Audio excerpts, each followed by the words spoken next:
Munavim, ele tem o nome dele aqui, ó.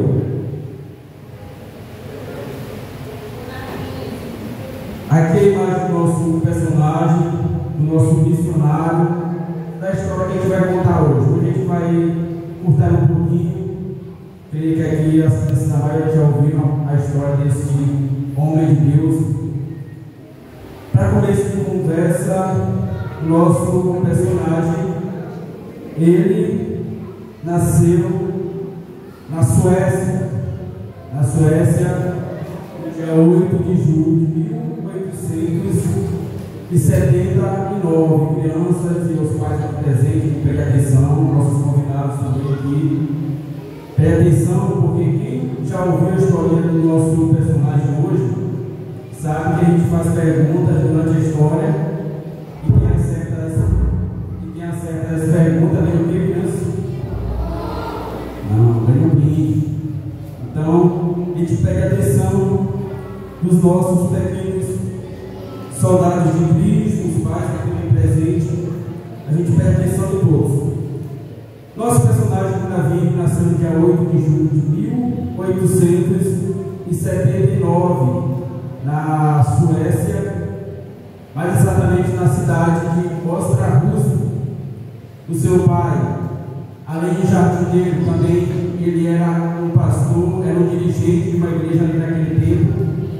E desde criança, ele sempre teve esse ensinamento do seu pai. Seu pai sempre o ensinou a seguir os caminhos do Senhor, aprendendo a palavra de Deus, participando da escola bíblica dominical. Quem é que participa da escola bíblica dominical? Todo participa. A importância que teve na vida do nosso personagem a escola bíblica dominical. Desde pequeno ele foi instruído e aprendendo a palavra do Senhor na escola dominical, juntamente com seu pai, que sempre se empenhou em fazer o seu filho aprender a palavra de Deus. No ano de 1903, o nosso personagem ali já em sua cidade, já vendo que não estava dando mais para ele queria aprender novos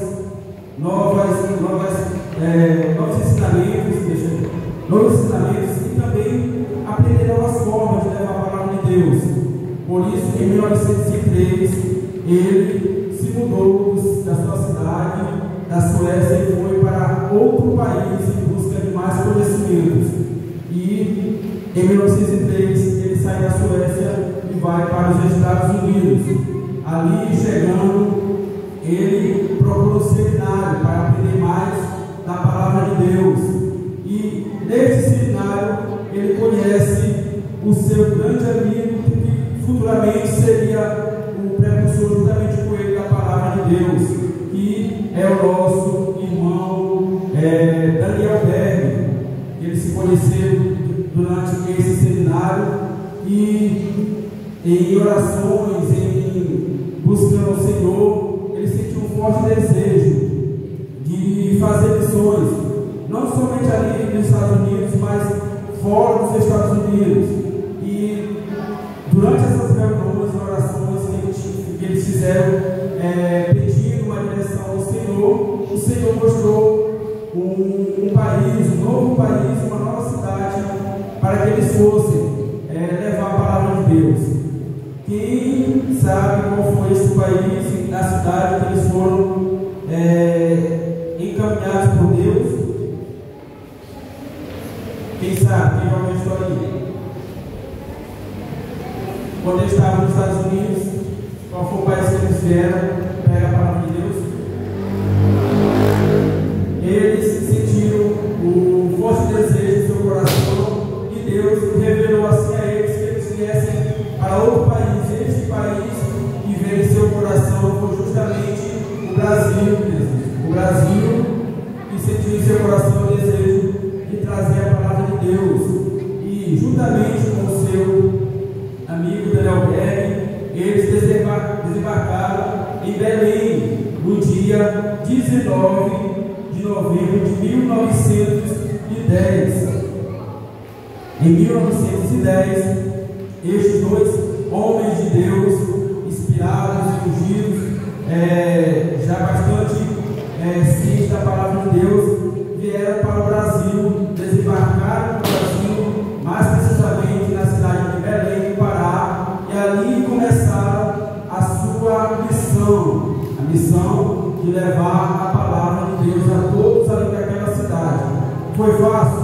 Não. Foi difícil, primeiramente porque eles eram de outro país, não conheciam a língua do Brasil, não conheciam a língua portuguesa, e isso foi bastante dificultoso para eles logo no início.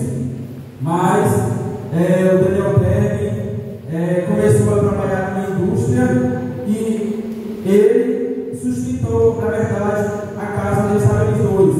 Daniel Berg trabalhando em uma indústria e com o que ele recebia, ele ficou pagando um professor para que pudesse ensinar o nosso personagem Gunavingre a língua portuguesa. E ele aprendia durante o dia a língua portuguesa. Quando chegava em casa, ele repassava o que ele aprendeu para o seu amigo, o Daniel Berg, que estava pagando o curso para ele aprender a língua portuguesa. E assim eles conseguiram aprender a língua portuguesa e assim levar melhor ainda a palavra de Deus para a população brasileira, mais especificamente de Belém. Mas eles não ficaram somente em Belém, eles começaram a sair para outras cidades do Brasil, para São Paulo, Rio de Janeiro, levando a palavra de Deus. E no ano de 1917, o nosso personagem casou-se com a nossa personagem, a nossa irmã Gunavingre, aqui presente, e foi a esposa do personagem Gunavingre, aqui representando aqui a nossa personagem. E no ano de 1917, como eu já falei, ele sentiu esse desejo no seu coração de ter uma companheira, alguém que pudesse também ali o ajudar, não somente em casa, mas também na missão de levar a palavra de Deus. E a vida foi uma pessoa muito importante na vida do nosso personagem, porque quando o nosso personagem não podia ou não dava para ele fazer certas missões ou pregar a palavra de Deus, quem ia no lugar dele? A nossa irmã Frida, que além de enfermeira, ela era também missionária, poetista e várias outras profissões. E ela foi muito importante na vida do nosso personagem Gunavingre. E durante as suas expedições, as suas pregações, todos nós nos sentimos passando por muitas dificuldades. E a Frida foi muito importante nesta missão juntamente com ele. Tanto é que a gente vê na harpa cristã, a gente vai ver ali vários hinos que foram compostos, alguns por Gunavingre, mas tem vários hinos que foram compostos pela Frida.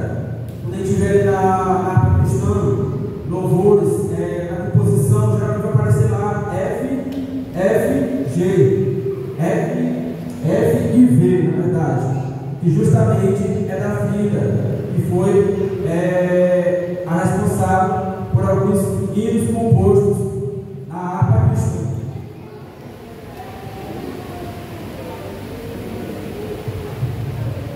Justamente, e entre esses hinos que ela compôs, tem um hino que chama muita atenção, porque foi um hino que a Frida fez em um momento de muita dificuldade que o nosso personagem estava passando.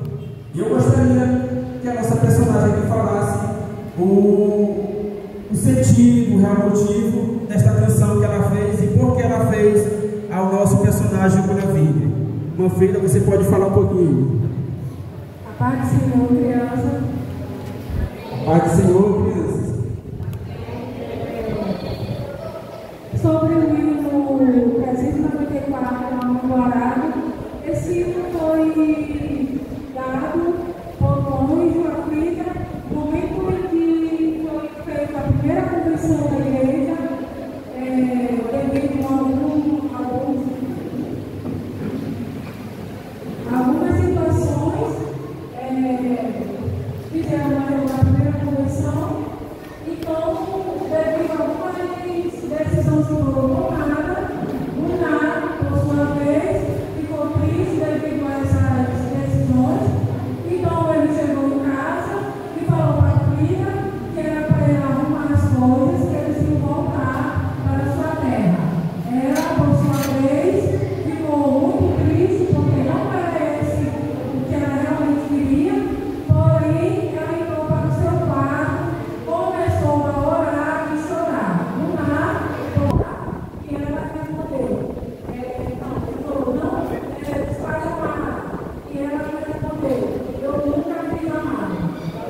1394, que é muito lindo.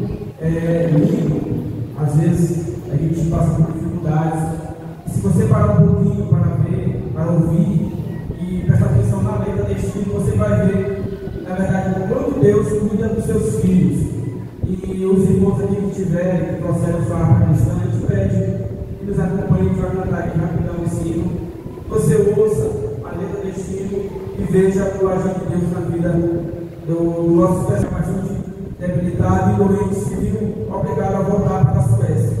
E no dia 29 de julho de 1933, o nosso personagem ele veio a falecer de uma doença no estômago. Então, essa foi a questão do nosso personagem. Mas,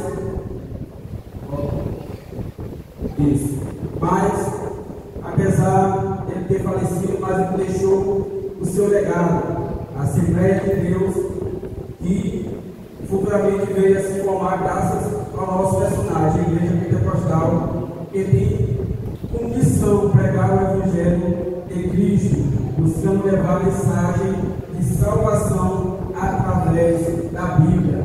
Esta é uma das imagens das igrejas da Assembleia de Deus que veio a ser fundado graças ao nosso missionário Unavini, juntamente com o Daniel Berg. Todos prestem atenção na palavra de Deus, na historinha da missionária. Todos prestem atenção. Aí são duas perguntas aqui bem rapidão, porque a gente tem pouco tempo hoje. Todos querem saber só para cá, alguém prestou atenção na historinha? Qual a data do nascimento do nosso personagem? Não, 1910 foi o quê? Em 1910 ele chegou a Belém. A data de nascimento do nosso personagem, alguém lembra? Dia 8 de agosto de 1879. Só é bom mês. 8 de julho, não, 8 de agosto, verdade. Tá certo, eu já estou errando a data. Parabéns, viu? Viu que é importante a gente prestar atenção na história, a gente aprender. Alguém mais aqui? Outra pergunta. Só mais uma, vamos encerrar. Qual foi o ano que foi fundada a Assembleia de Deus?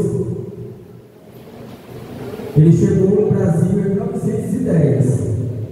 No ano seguinte ele fundou a Assembleia de Deus. Qual foi o ano? Qual? Ele chegou em 1910. No ano seguinte ele fundou a Assembleia. Qual foi o ano? 1911, pessoal. Em 1910 ele chegou no Brasil. No ano seguinte ele fundou a Assembleia de Deus. Muito bem, a gente vai para muitas perguntas porque a gente tem ajuda com a nossa leitura. Só para encerrar aqui, o que fica de importante nessa